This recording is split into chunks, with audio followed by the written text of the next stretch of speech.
रात के 10 बज चुके हैं और मैं हूं आप सभी का अपना शाविज मलिक और हाजिर हूं आप लोगों के सामने फिर से एक क्राइम की कहानी को लेके, एक क्राइम की घटना को लेके।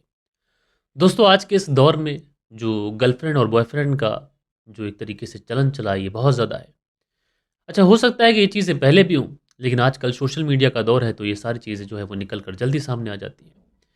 अच्छा, गर्लफ्रेंड बॉयफ्रेंड का जो चलन है, इसमें आप लोग को दिखेगा कि सारी चीज़ें सेम है, समान है, लेकिन इसमें भी अलग अलग कैटेगरी है। कुछ कैटेगरी ऐसी होती है जिसमें अगर लड़की चीट कर जाए या फिर लड़का चीट कर जाए तो आप सामाजिक सहारा ले सकते हैं, आप पुलिस का सहारा ले सकते हैं। लेकिन एक कैटेगरी होती है कि लड़का और लड़की अगर नाबालिग हैं तो ऐसे में किसी का सहारा लेना ये मुश्किल का सबब भी बनता है। और बात अगर लड़का बालिग हो और लड़की नाबालिग हो तो और ज़्यादा कॉम्प्लिकेटेड हो जाती है। कई बार तो ऐसा भी होता है कि जो लड़का समझदार होता है उसको लगता है कि वो भंवर में फंस चुका है, तो ऐसे में वो उससे सही सलामत निकल भी जाता है। लड़की से कहता है कि भाई तुम अपना रास्ता देखो, मैं अपना रास्ता देखूं, तुम अपनी ज़िंदगी जियो, मैं अपनी ज़िंदगी जीऊँ, सही तरीके से समझा बुझा कर निकल जाता है। लेकिन कुछ लोग इस कैटेगरी में ऐसे भी होते हैं जो गलत रास्ते का चयन करते हैं। और जब वो गलत रास्ते का चयन करते हैं तो ना कि इसका फल उन्हें तमाम ज़िंदगी भुगतना पड़ता है, बल्कि उनके पूरे परिवार, उनके जो रिलेटिव्स, जो ख़ानदान होता है, उनको भी कहीं ना कहीं बहुत ज़्यादा शर्मिंदगी महसूस होती है। आज की जो कहानी है वो कहानी भी बिल्कुल ऐसी ही है। इस लंबे चौड़े इंट्रो का मतलब ही यही था कि मैं आप लोग को बता सकूं कि आखिरकार इंसान कहाँ कुछ कैसे फंस जाता है। तो ये पूरी कहानी सिलसिलेवार तरीके से दोस्तों मैं आप लोग को सुनाऊंगा, लेकिन आप लोगों से फिर वही रिक्वेस्ट है कि अब मैं रेगुलर वीडियोस लेके आने लगा हूं, तो ऐसे में आप लोगों को भी चाहिए कि आप लोग मुझे सपोर्ट करें, प्यार दिखाएं और लाइक और कमेंट्स की भरमार कर दें। तो फिर चलते हैं, सीधा सीधा इस कहानी का रुख करते हैं। आज की कहानी की बात करें तो आज की कहानी की शुरुआत होती है 2 सितंबर साल 2023 से। और इसी 2 सितंबर साल 2023 को उत्तर प्रदेश के अंदर एक ज़िला लगता है, भदोही ज़िला। और इसी ज़िले के अंतर्गत एक कोतवाली आती है, गोपीगंज कोतवाली। अच्छा, इसी गोपीगंज कोतवाली पर एक टोल प्लाज़ा है। इस टोल प्लाज़ा का नाम है लाला नगर टोल प्लाज़ा। अब शाम के तकरीबन 5 से साढ़े 5 बजे के आसपास का समय होगा। इसी लाला नगर टोल प्लाज़ा के आसपास हाईवे पर एक व्यक्ति की दुकान है। वो अपनी दुकान से निकलता है घर जाने के लिए। लेकिन दोस्तों, थोड़ी ही दूर पर हाईवे से सटी हुई जगह है और एक धान का खेत है। और उसी धान के अंदर एक लोहे का बॉक्स सा पड़ा हुआ है। लोहे का बॉक्स पड़ा हुआ है जिसे गांव की भाषा में, अगर देहाती भाषा में कहा जाए तो जिसे बक्सा भी बोलते हैं। अमूमन शादी ब्याहों में लड़कियों को दिया जाता है बक्सा, ताकि वो कुछ सामान वगैरह रख लें उसमें। लेकिन उस बक्से से कुछ अजीब तरीके की स्मेल, कुछ अजीब तरीके का धुआं सा निकल रहा है। अब ये जो व्यक्ति था बेचारा दुकानदार, ये उस बक्से बक्से के थोड़ा नज़दीक पड़ता है। लेकिन जैसे ही बक्से के नज़दीक जाता है, ये चौंक कर पीछे वापस आता है। उसके बाद लोगों को इकट्ठा करता है, लोग पहुंचते हैं, पुलिस को इन्फॉर्म कर दिया जाता है, पुलिस भी आती है। आने के बाद में उस बक्से को पुलिस अपनी कस्टडी में लेती है। और उसके बाद में देखती क्या है कि इस बक्से के अंदर एक बेहद ही पतली दुबली लकड़ी है, सॉरी लड़की है, उसकी डेड बॉडी पड़ी हुई है। अच्छा, इस लड़की की जो हत्या की गई है वो भी कुछ इस तरीके से की गई है कि इसका जो जिस्म है उसमें आधे हिस्से को तो जलाया गया है और बाकी के हिस्से पर खून के थक्के जमे हुए हैं। यानी जिसने भी इस लड़की की हत्या की है, ये बड़ी ही बर्बरता के साथ में हत्या की है। लेकिन पुलिस वाले उस लड़की की डेड बॉडी के स्ट्रक्चर, उसकी बॉडी को देखकर उसकी उम्र का अंदाज़ा लगाकर इतना तो समझ जाते हैं कि ये जो लड़की है इसकी उम्र 15 से 16 साल के आसपास रही होगी। लेकिन सवाल ये उठता है कि आखिरकार इस 15-16 साल की लड़की को किसने मारकर यहाँ पर फेंका है। लिहाजा उसके बाद में पुलिस वालों को कातिल तक पहुंचना था। उसके बाद में पुलिस वाले डेड बॉडी को अपनी कस्टडी में लेते हैं। इन डेड बॉडी को कस्टडी में लेने के बाद में सबसे पहले इसे पोस्टमार्टम के लिए भेजते हैं। अब डेड बॉडी पोस्टमार्टम के लिए भेजी जा चुकी थी। अब पुलिस को इस लड़की की पहचान, शिनाख्त होनी चाहिए थी, क्योंकि किसी भी कत्ल का अगर खुलासा करना है तो सबसे पहले उस व्यक्ति की पहचान करना ज़रूरी है जिसकी डेड बॉडी मिलती है। क्योंकि अगर डेड बॉडी मिल जाती है तो परिवार वालों तक या फिर किसी और रिलेटिव से, दोस्तों से, किसी से कत्ल का कोई मोटिव मिल जाएगा जिससे पुलिस कातिल तक पहुंच सकती है। लिहाजा उसके बाद में इस लड़की की छानबीन करने के लिए पुलिस वाले इस पूरे एरिया के अंदर जानकारी जुटाते हैं। कोई ऐसी लड़की जो गुमशुदा हो, कोई ऐसा परिवार जिसकी लड़की कल से गायब हो गई हो। लेकिन दोस्तों, पुलिस वालों को ऐसी कोई भी लड़की, ऐसे भी किसी भी परिवार से कोई भी इनपुट नहीं मिलता है कि उनके परिवार की कोई लड़की गायब है, या फिर किसी लड़की के ऊपर इस तरीके का संदेह भी हो कि उस लड़की के साथ में इस तरीके की बर्बरता हो चुकी है। अब जब तमाम गाँव में पुलिस वालों ने पूछताछ कर वाली और पुलिस को जब कहीं से भी कोई अपडेट नहीं मिली, तो फिर पुलिस वालों ने सोचा कि चलो ठीक है, एक बार कानूनी रिकॉर्ड में ही हम लोग देख लेते हैं किसी की मिसिंग कंप्लेंट वगैरह दर्ज कराई गई हो या फिर नहीं। अब कानूनी रिकॉर्ड में भी जब छाना जाता है तो उसमें भी कुछ नहीं मिलता है। अब पुलिस वाले बड़ा असमंजस में कि क्या करें, कैसे पता करें कि ये लड़की कौन है, कहाँ की रहने वाली है और किसने इसका कत्ल किया है। लिहाजा उसके बाद में पुलिस वाले ये फैसला करते हैं कि इस भदोही क्षेत्र के अंदर जितने भी गांव आते हैं, जितना भी रूरल एरिया आता है, जितनी भी पुलिस चौकियां हैं, उन सारी ही जगहों पर जाकर कम से कम ये पता करें कि किसी भी गांव में किसी भी ऐसे व्यक्ति की बिटिया गुम है क्या। क्योंकि आमतौर पर कई केसों में ऐसा भी होता है कि माँ बाप कातिल निकल आते हैं, और अगर माँ बाप कातिल होंगे तो फिर भला वो मिसिंग कंप्लेंट क्यों ही दर्ज कराएंगे। ऐसे में जो पुलिस वाले होते हैं पूरे भदोही जिले के अंदर जितनी भी पुलिस चौकियां पुलिस थाने थे, उन सारी ही जगहों पर इतला करते हैं और बोलते हैं कि अपने मुखबिर एक्टिव करो और पता करो कि ऐसी कोई लड़की जो दिखती थी लेकिन अब 2-4 दिन से ना दिखी हो सकता है कि परिवार वालों ने मिसिंग कंप्लेंट दर्ज ना कराई हो, लेकिन किसी ने ये तो नोटिस किया होगा कि कोई लड़की दिखती थी लेकिन अब 2-4 दिन से दिख नहीं रही है। अब पुलिस के मुखबिर हो या फिर खुद पुलिस हो, तमाम तरीके से छानबीन कर रही है, लेकिन अफसोस के साथ पुलिस वालों को यहाँ से भी कुछ भी हाथ नहीं लगता है। यानी आप अंदाज़ा लगा सकते हैं कि ना तो इस लड़की की कोई मिसिंग कंप्लेंट दर्ज कराई गई थी, ना तो कोई ऐसे माता पिता थे जो अपनी बिटिया को ढूंढ रहे थे, और ना ही कोई ऐसा था जो इस डेड बॉडी को पहचान सके, और ना ही कोई ऐसा था जिसने इस तरीके की कोई इनपुट पुलिस को दिया हो कि फला फला लड़की जो इतने दिन तक देखी गई थी और अब नहीं देखी गई है। यानी किसी भी तरीके से पुलिस को इस केस में आगे बढ़ने के लिए एक सुई की नोक बराबर भी रास्ता दिखाई नहीं पड़ता है। अब इधर इस पूरे केस के अंदर पुलिस वाले अपनी एड़ी चोटी का जोर लगा रहे हैं, उधर पुलिस को इस पूरे केस के अंदर कुछ मिल नहीं रहा है। धीरे धीरे वक्त गुजर रहा है, इधर पोस्टमार्टम की जो रिपोर्ट थी वो रिपोर्ट भी आ जाती है, डेड बॉडी भी आ जाती है। अब एक तरफ पुलिस वालों को ऐसा लगता है कि डेड बॉडी का अंतिम संस्कार कर देना चाहिए, लेकिन फिर पुलिस वाले सोचते हैं कि अगर हमने जल्दबाजी में डेड बॉडी का अंतिम संस्कार कर दिया तो शायद इस केस के अंदर हमें ज़्यादा पर्याप्त सबूत मिल ही ना पाए। लेकिन दोस्तों पुलिस वाले अब ये सोच रहे हैं कि आखिरकार इस केस के अंदर खुलासा कैसे हो पाएगा, क्योंकि ये एक तरीके से ब्लाइंड मर्डर था। अब उसके बाद में पुलिस वाले ये फैसला करते हैं कि चलो ठीक है, यहाँ से कुछ नहीं मिला तो आस पड़ोस के जितने भी ज़िले हैं या फिर पूरे प्रदेश के अंदर जितनी भी जगहें हैं, हर एक जगह पर सर्कुलर भिजवाएंगे। कहीं पर भी अगर किसी भी लड़की की इतनी उम्र की कोई मिसिंग कंप्लेंट दर्ज होगी तो उसके आधार पर छानबीन को आगे बढ़ाएंगे। पुलिस वाले ऐसा ही करते हैं। साथ के साथ सोशल मीडिया, प्रिंट मीडिया पर भी सर्कुलर देते हैं, और आस पड़ोस के जितने भी ज़िले थे उन सारे ही ज़िलों में सर्कुलर भिजवाया जाता है कि इस तरीके की एक लड़की जिसकी डेड बॉडी मिली है, अगर किसी भी लड़की की मिसिंग कंप्लेंट दर्ज हुई हो या फिर आगे चलकर हो एक आध दिन में, तो फिर इस बारे में सूचना तुरंत से तुरंत दी जाए।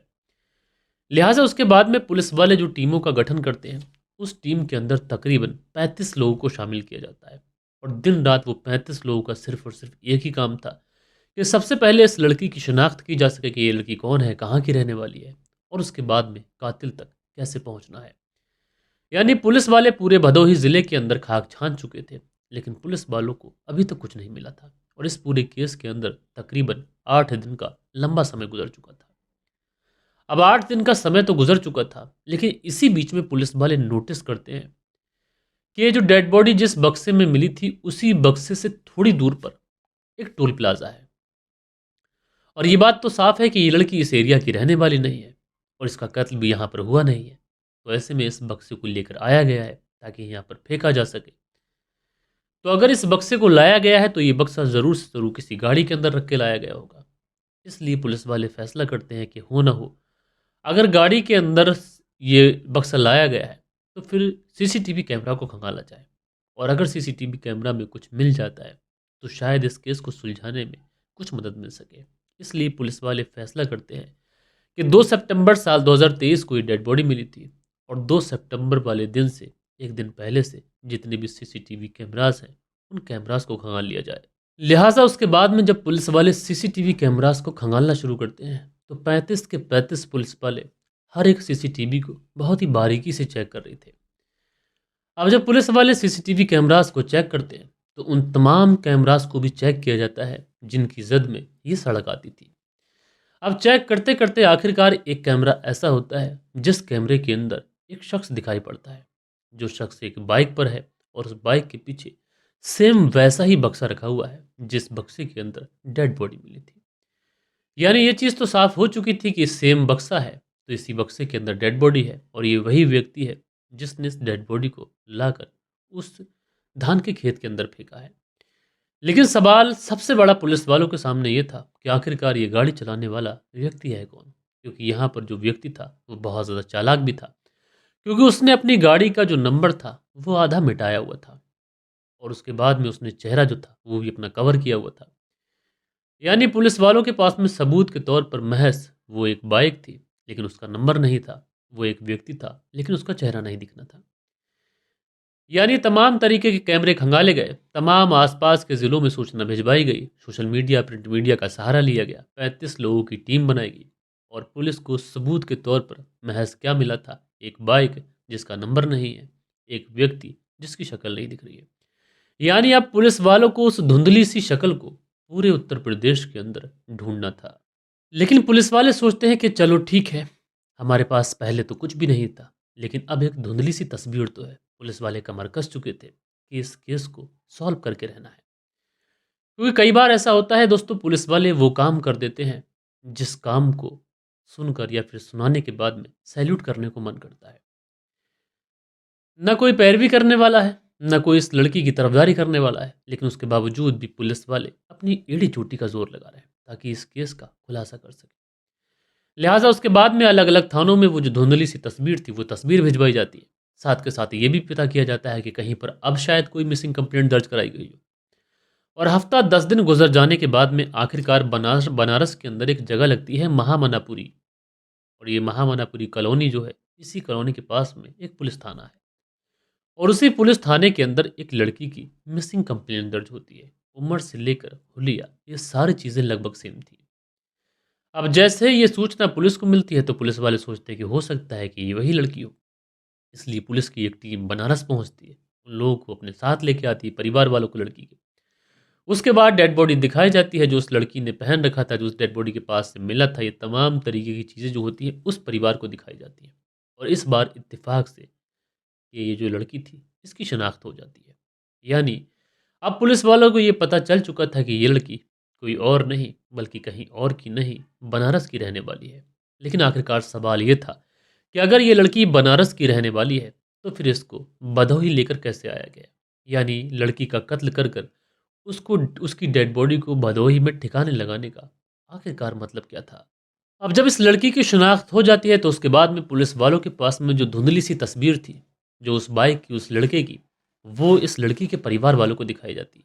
साथ के साथ और जगहों पर सर्कुलेट की जाती है और लोगों से पूछताछ की जाती है। तो आखिरकार इस लड़के की शिनाख्त हो जाती है और इस लड़के का नाम होता है उपेंद्र श्रीवास्तव। उसके बाद पुलिस की एक टीम पहुंचती है। उपेंद्र श्रीवास्तव जी जो थे इनको उठाती है। उठाने के बाद में चूंकि मामला भदोही का था इसलिए भदोही लेके आया जाता है और भदोही लाने के बाद में अब इनसे पूछताछ की जाती है। अब जब उपेंद्र श्रीवास्तव जी से पूछताछ की जाती है तो शुरुआत में उपेंद्र श्रीवास्तव जी पुलिस को तमाम तरीके से गुमराह करने की हर संभव कोशिश कर लेते हैं। अब चूंकि पुलिस को सबूत मिल चुका था, पुलिस के पास में पुख्ता जानकारी थी, इसलिए पुलिस वाले अब उपेंद्र श्रीवास्तव जी की फ्रंट सीट पर बैठाकर जो मेहमान नवाजी करते हैं, तो उसके बाद में उपेंद्र श्रीवास्तव जी टूट जाते हैं। और टूटने के बाद में जब ये अपना जुर्म कबूल करते हैं और जो कहानी सुनाते हैं वो कहानी कुछ इस प्रकार थी। दरअसल उपेंद्र श्रीवास्तव जो कहानी बताते हैं उस कहानी के हिसाब से ये जो लड़की थी जिसका नाम अनमोल था, ये बहुत ही ज़्यादा चंचल, बहुत ही ज़्यादा मस्त मौला लड़की थी। यानी एग्जाम्पल के तौर पे अगर ये 10th में पढ़ा करती थी तो इसकी 12th वाली लड़कियों और लड़कों से भी दोस्ती हुआ करती। किसी का बर्थडे होता तो उस बर्थडे में जाती, डांस करती, मौज करती, मस्ती करती। इसी तरीके का इसका अंदाज था। खूबसूरत सी लड़की थी, प्यारी सी थी, चंचल सी थी। लिहाजा उसके बाद में साल 2022 का समय होता है। ये लड़की एक बर्थडे पार्टी में गई हुई होती है अपने दोस्त के यहाँ पर। अच्छा, वहीं पर ये उपेंद्र श्रीवास्तव भी मौजूद होता है। जब वो इस लड़की को देखता है तो पहली नज़र में ही इसको दिल दे बैठता है। लिहाजा उसके बाद में जाता है, इससे किसी तरीके से बात करने की कोशिश करता है, दोस्ती करने की कोशिश करता है। यानी किसी तरीके से उपेंद्र श्रीवास्तव इस लड़की अनमोल का नंबर ले लेता है। अब नंबर ले लेता है तो उसके बाद में नंबर एक्सचेंज होता है तो बातचीत शुरू होती है। अब लड़की अपने घर चली जाती है, उपेंद्र अपने घर आ जाता है, बातचीत शुरू होती है। उपेंद्र श्रीवास्तव अपनी दिल की गहराइयों से, जो उसके दिल के अंदर प्यार छुपा हुआ था अंदर से, वो किसी तरीके से इस लड़की अनमोल को बताने की कोशिश करता है। अच्छा, लड़की भी थोड़े समय तक तो इंतज़ार करती रहती है, सॉरी इनकार करती रहती है। लेकिन जब ये लड़का बार बार बोलता है, बार बार बोलता है, अब चूंकि 15 साल की लड़की थी, शायद उसकी इतनी समझ नहीं थी या फिर क्या था, उसके बाद में वो लड़की भी उसकी मोहब्बत को, उसके प्रपोज़ल को एक्सेप्ट कर लेती है। दोनों के बीच में बातचीत शुरू हो जाती है। लेकिन यहाँ पर इस लड़की की उम्र महज़ 15 साल के आसपास थी। अब आप लोग बोलेंगे कि ये बात बताने का वैसे कोई मतलब नहीं है, लेकिन बहुत ज़रूरी है क्योंकि क्राइम सीन पर ये चीज़ें आप लोगों को समझ में आएँगी। 15 साल की इसकी उम्र थी, तो ना ही किसी होटल में कमरा मिल सकता था, ना ही कहीं ओयो में या फिर कहीं और, क्योंकि लड़की नाबालिग थी। अब ऐसे में इन दोनों का मिलने का मन भी था, लेकिन ऐसे में मिले कहाँ? इसलिए जो उपेंद्र श्रीवास्तव होता है, ये इसी महामुनापुरी में एक किराए का कमरा ले लेता है और उसी किराए के कमरे पर जब कभी भी इसका मन होता, तो ये बुलाता अनमोल को, उसके साथ मुलाकात करता। मुलाकात करने के बाद में ये अपने घर चला जाता, लड़की अपने घर चली जाती। इसी तरीके का जो सिलसिला होता है, ये लगातार ऐसे ही चलने लगता है। अब इसी तरीके से जो साल 2022 था, ये पूरा अच्छी तरीके से गुज़र जाता है।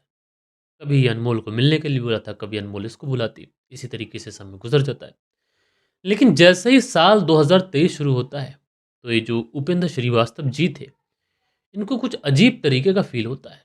इनको ऐसा लगता है कि जिससे ये प्यार करते हैं, उनका नंबर कई बार मैं लगाता हूँ तो बिज़ी बताता है। कई बार रात में मुझे बाय बोलने के बाद में वो कुछ समय तक और ऑनलाइन रहती है।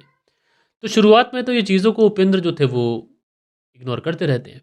लेकिन कहीं न कहीं इन्हें डाउट होने लगता है कि इस लड़की का किसी न किसी के साथ में रिश्ता ज़रूर है। इसलिए अब ये तलाश शुरू करते हैं और जब छानबीन शुरू करते हैं, तो जिस बात का डर था, वही बात सामने निकल के आती है। दरअसल ये जो लड़की थी, इस लड़की के बगल में एक और लड़का रहा करता था और उस लड़के के साथ में भी इस लड़की के रिश्ते थे। अब ये बातें उपेंद्र को जब पता चलती हैं, तो वो इस लड़की से इस बात का विरोध करता है। वो बोलता है कि जो तुम कर रही हो उसको छोड़ दो, वो गलत है। लिहाजा वो जो लड़की थी वो भी अपनी ज़िद पर थी। वो भी किसी भी तरीके से छोड़ने को तैयार थी नहीं, इसलिए वो मना कर देती है। अब उपेंद्र इस बात पे लगातार विरोध करता है, यहाँ तक कि बात इतनी ज़्यादा बढ़ जाती है कि इन दोनों के बीच में लड़ाई झगड़ा तक शुरू हो जाता है। उपेंद्र भी सोच चुका था कि अगर मैंने इस लड़की को छोड़ दिया, तो कम उम्र है, 15 साल की उम्र है, तो ये उस लड़के के पास में शिफ्ट हो जाएगी, मुझे क्या मिलेगा, ठेंगा। इसलिए उपेंद्र सोचता है कि अगर ये रहेगी तो मेरी ही बन के रहेगी, नहीं तो किसी की बन के नहीं रहेगी। इसलिए उपेंद्र जो होता है, अब इस लड़की को इस दुनिया से हटाने का फैसला कर लेता है। लिहाजा उसके बाद में 1 सितंबर साल 2023 को उपेंद्र उस लड़की को मिलने के लिए अपने कमरे पर बुलाता है और कमरे पर बुलाने के बाद में ये उस लड़की से पहले तो मना करता है कि तुम उस लड़के से बातचीत करना बंद करोगी या फिर नहीं करोगी। लड़की भी पूरे पे थी, मना कर देती है, इनकार कर देती है कि नहीं, ऐसा कुछ नहीं है, और अगर ऐसा कुछ है भी तो फिर तुम्हारे कहने पे मैं क्यों ख़त्म करूंगी। अब इसी बात से उपेंद्र इतना ज़्यादा आग बबूला हो जाता है कि ये उस लड़की की पहले तो लातों और घूंसों से पिटाई करता है और उसके बाद उसके सर को ज़मीन से फर्श से लड़ा लड़ा कर उसका कत्ल कर देता है। अब गुस्से में उपेंद्र ने कत्ल तो कर दिया था, लेकिन अब समझ नहीं आ रहा था कि डेड बॉडी का क्या किया जाए। इसलिए अब ये फैसला करता है कि डेड बॉडी को ऐसी जगह ठिकाने लगाऊंगा कि जहाँ पर इस डेड बॉडी की शिनाख्त ही ना हो सके। तो उसके लिए जाता है मार्केट, मार्केट से एक बक्सा लेके आता है। उस बक्से के अंदर उस डेड बॉडी को रखता है। रखने के बाद में उसको अपनी बाइक पर बांधता है। अब चूंकि बाइक से इसको निकलना था, अब ये सोचता है कहीं कैमरे की जद में बाइक ना आ जाए, इसलिए उसका नंबर मिटाता है और उसके बाद बाइक लेकर निकल जाता है। लगभग 60 से 65 किलोमीटर ये चलता है। उसके बाद पहुंच जाता है लाला नगर टोल प्लाजा के पास में, जो कि भदोही में पड़ता है। और वहां पर जाने के बाद में उस धान के खेत में उस बक्से को रखता है। उसके बाद में उसमें आग लगा देता है और उसके बाद में वहां से 9 दो 11 हो जाता है। अब इस व्यक्ति को ये लग रहा था उपेंद्र को कि जिस तरीके से डेड बॉडी को उसने जला दिया है, ना तो डेड बॉडी की कोई शिनाख्त हो पाएगी, ना पुलिस मुझ तक पहुंच पाएगी, और ये अपनी ज़िंदगी बहुत आसानी के साथ में जीना शुरू कर देता है।